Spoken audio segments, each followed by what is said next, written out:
The gas station was a lonely island of flickering neon in a sea of absolute, suffocating black Nevada desert. It sat on a stretch of highway that didn't appear on most GPS updates. I needed the money. And the pay was suspiciously high for a job that mostly involved sitting on a stool and watching dust settle. The manager, a man whose skin looked like dry parchment, handed me the keys and a laminated sheet of paper. Read the list, he said, his voice sounding like tires on gravel. Follow the list. Do not deviate. If you survive the night, I'll pay you double. I laughed, thinking it was some kind of hazing ritual for the new guy. The manager didn't smile. He just got in his truck and drove away, leaving me alone with the buzzing of the fluorescent lights and the list. I sat behind the bulletproof glass and read the paper. Rule 1. The phone will ring at 1:03 a.m. Do not answer it.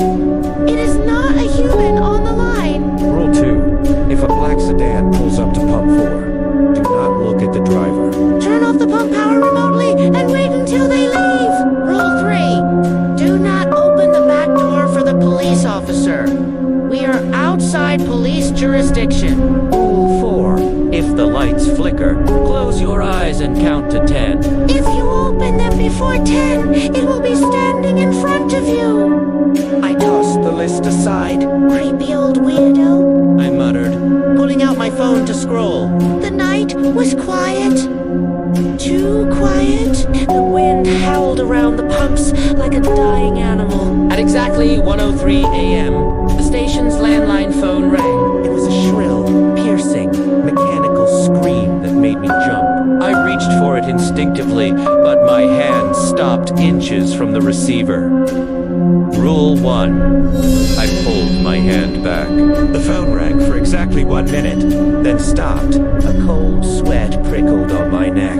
Coincidence? I whispered. At 2:15 a.m., a sleek matte black sedan rolled silently into the station.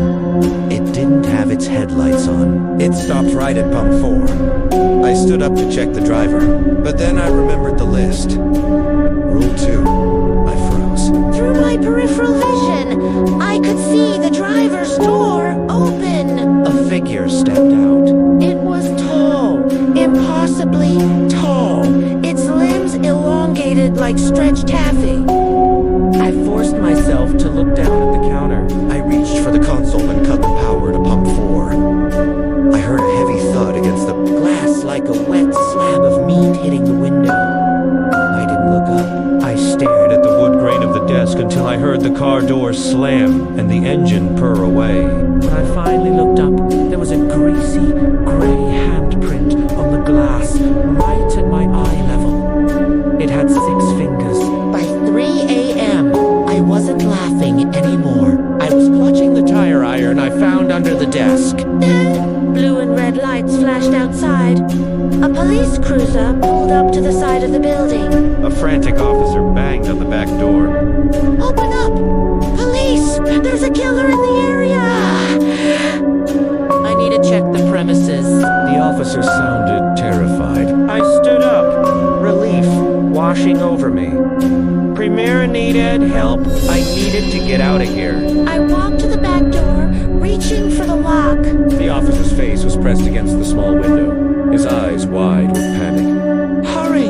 Open the door! My hand touched the deadbolt. Then I stopped. Tres. We are outside police jurisdiction.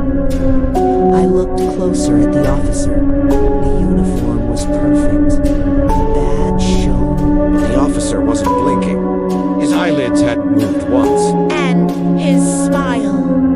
The corners of his mouth were slit way too wide, reaching almost to his ears. The officer saw me hesitate. The panic on his face instantly vanished, replaced by a cold, dead stare. Let me...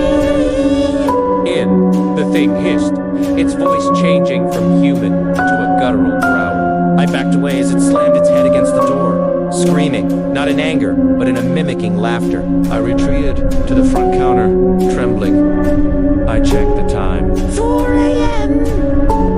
1 hour left. Suddenly, the fluorescent lights above me buzzed and died.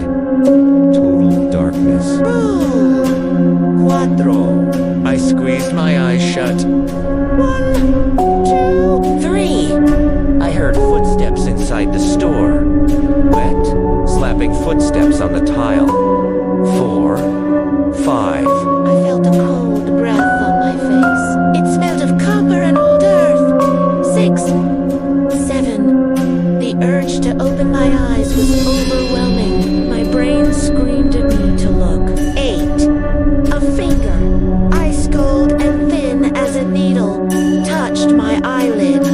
Open. A voice whispered. It sounded like my mother. 9. Jack, open your eyes. It sounded like my own voice. I couldn't take it. At 9.5, I opened my eyes. The lights were back on. The store was empty. I let out a hysterical laugh. I made it, I choked out. I survived. I looked at the reflection in the glass of the front door. I saw myself, but behind me, standing directly over my shoulder, was a figure. It had no face, just a smooth patch of skin where features should be.